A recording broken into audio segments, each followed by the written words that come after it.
بسم الله الرحمن الرحيم ليكن يومك للشعب ودادا ليكن حبك بسم الله الرحمن الرحيم.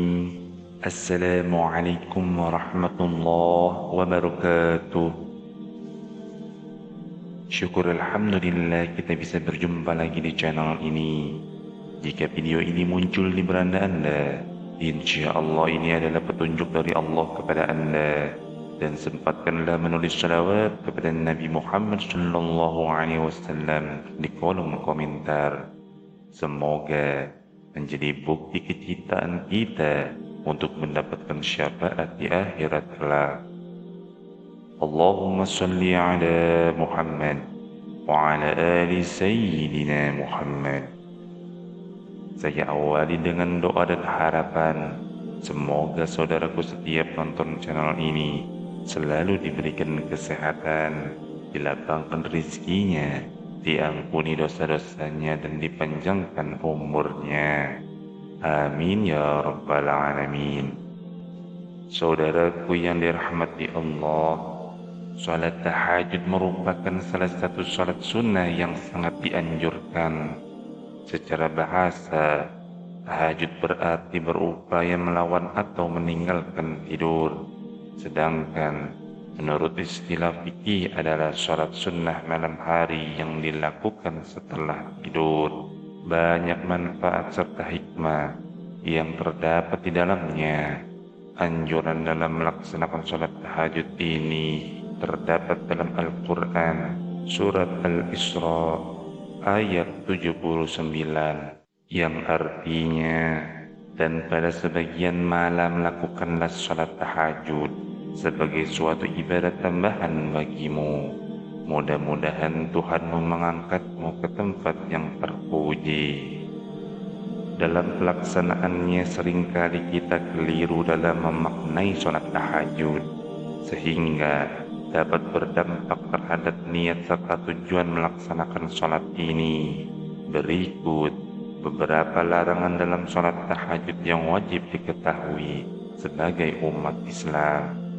Yang pertama, mengkhususkan salat tahajud pada malam Jumat. Dalam ajaran Islam, mengkhususkan suatu ibadah pada suatu malam tanpa adanya dalil yang jelas adalah sesuatu yang dilarang. Hal ini sesuai dengan hadis Nabi Muhammad SAW yang artinya, janganlah kalian khususkan malam Jumat dan malam-malam lainnya dengan qiyamul lail atau salat malam. Hadis riwayat Muslim. Hadis tersebut menunjukkan bahwa larangan dalam mengkhususkan suatu malam untuk melaksanakan salat tahajud bertujuan agar tidak terjadi bid'ah yang akan menimbulkan praktik-praktik tidak berdasar pada Al-Quran dan hadis. Dengan memahami larangan ini, diharapkan umat Islam dapat menjalankan ibadat tahajud dengan lebih konsisten pada malam-malam lainnya tanpa mengkhususkan suatu malam tertentu. Yang kedua, salat tahajud saat mengantuk. Pada masa hidupnya, Rasulullah SAW pernah menegur Zainab dikarenakan terlalu memaksakan diri dalam beribadah, termasuk salat tahajud. Sewaktu itu, Rasulullah SAW mendapati sebuah tali yang dibentangkan antara dua tiang. Ketika beliau bertanya pada sahabat, "Tali apa itu?" Para sahabat menjawab, "Tali itu adalah milik Zainab yang digunakan untuk bersandar ketika kelelahan saat melaksanakan sholat berlama-lama." Melihat kejadian tersebut, Rasulullah bersabda, "Lepaskanlah tali itu. Kalian harus sholat ketika dalam keadaan segar. Jika kelelahan, maka tidurlah." Hadis riwayat Bukhari dan Muslim. Dalam melaksanakan ibadah, Rasulullah tidak pernah memberikan paksaan pada umatnya. Bahkan Rasulullah menasihati untuk menjaga kesehatan fisik dan mental saat melaksanakan ibadah. Yang ketiga, sholat tahajud secara berlebihan. Sholat atau ibadah yang berlebihan tidak diperbolehkan oleh Rasulullah. Dalam hadis yang diriwayatkan oleh Bukhari dan Muslim, Rasulullah bersabda, "Demi Allah, akulah yang paling takut kepada Allah dan paling bertakwa kepadanya di antara kalian. Tapi aku kadang berpuasa dan kadang tidak. Aku mengerjakan sholat malam dan juga tidur, dan aku juga menikahi perempuan. Siapa yang membenci sunnahku, maka ia tidak termasuk golonganku." Rasulullah sendiri mencontohkan bahwa beliau menjalankan sholat malam, namun juga memberikan waktu untuk istirahat dan kebutuhan lainnya seperti makan, minum, dan berinteraksi dengan keluarga.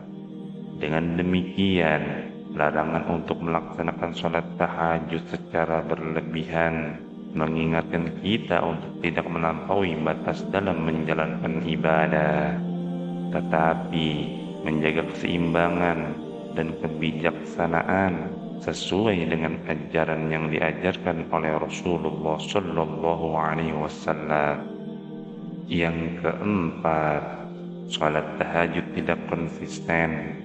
Rasulullah memberikan perumpamaan tentang orang yang awalnya rajin dalam menjalankan sholat tahajud, namun kemudian meninggalkannya. Terdapat dalam hadis beliau yang berpesan pada Abdullah bin Amr bin As, yang artinya, "Wahai Abdullah, jangan kamu seperti si fulan ini. Dulu ia rajin sholat malam, lalu sekarang ia meninggalkan bangun malam." Hadis riwayat Bukhari dan Muslim. Pesan yang diberikan Rasulullah pada Abdullah bin Amr bin As ini menjadi pelajaran bagi umat Islam untuk tetap konsisten dalam menjalankan ibadah, karena konsistensi menjadi kunci untuk meraih keberkahan dan keutamaan dalam beribadah. Seringkali manusia hanya mengingat sholat tahajud dalam kondisi susah atau mendapati masalah saja, sedangkan ketika dalam keadaan lapang, senang, atau bahagia, mereka lupa untuk melaksanakan sholat tahajud. Hal ini tidak dibenarkan dalam Islam. Sholat tahajud bukanlah ibadah yang dilakukan hanya ketika susah atau dalam kesulitan, namun harus tetap dilakukan dalam keadaan lapang juga. Yang kelima, sholat tahajud dengan tujuan mengejar dunia. Apabila salah seorang di antara kalian bangun malam, lalu hendak mengerjakan sholat malam, janganlah ia menyebutkan perkara-perkara duniawi dalam sholatnya, dan janganlah ia berdoa kecuali untuk meminta kebaikan saja, atau memohon perlindungan dari kejahatan. Hadis riwayat Abu Dawud. Niat dalam melaksanakan sholat tahajud haruslah murni karena Allah. Tidak ada larangan untuk berdoa serta meminta apapun kepada Allah saat beribadah. Namun, alangkah baiknya ketika menghadap kepada Allah, seorang muslim tidak hanya meminta perkara duniawi, tetapi juga meminta kebaikan di akhirat. Rasulullah SAW bersabda, "Sesungguhnya setiap amal itu tergantung pada niatnya, dan sesungguhnya seseorang akan mendapatkan sesuai dengan apa yang dia niatkan." Hadis riwayat Bukhari dan Muslim. Yang keenam, sholat tahajud tapi meninggalkan kewajiban lainnya. Keseimbangan dalam menjalankan dan tanggung jawab dalam keluarga serta kewajiban bekerja. Jika seseorang terlalu sibuk dengan ibadah malam sehingga mengabaikan tanggung jawab kepada keluarga, maka hal ini tidak dibenarkan. Dalam bertanggung jawab terhadap keluarga, Rasulullah SAW pernah bersabda, "Sebaik-baik kalian adalah yang paling baik kepada keluarganya, dan aku adalah yang paling baik kepada keluargaku. Hadis riwayat Tirmizi. Salat tahajud sangat dianjurkan, namun hal itu tidak boleh mengganggu kewajiban lainnya, seperti mencari nafkah untuk keluarga. Meskipun ibadah tahajud memiliki keutamaan yang besar, namun tidak boleh dilakukan dengan mengorbankan kewajiban dan tanggung jawab lainnya, terutama terhadap keluarga dan pekerjaan. Yang ketujuh, salat tahajud dengan tujuan menyebarkan kesombongan dan ria. Larangan dalam ibadah salat tahajud juga meliputi upaya menjaga niat yang ikhlas semata-mata untuk Allah. Ria atau kesombongan adalah penyakit hati yang dapat merusak keikhlasan dalam beribadah. Menyombongkan diri dalam beribadah dan khususnya menceritakan ibadah tahajud kepada orang lain dengan niat ingin dipuji oleh manusia, ini merupakan perbuatan yang dilarang oleh Allah.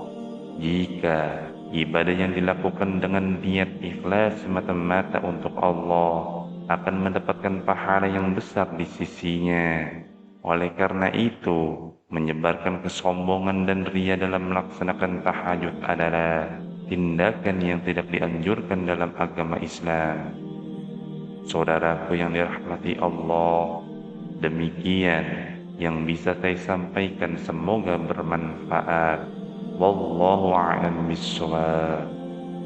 Subhanakallahumma wa bihamdika asyhadu an la ilaha illa anta astaghfiruka wa atubu ilaik. Wassalamualaikum warahmatullahi wabarakatuh.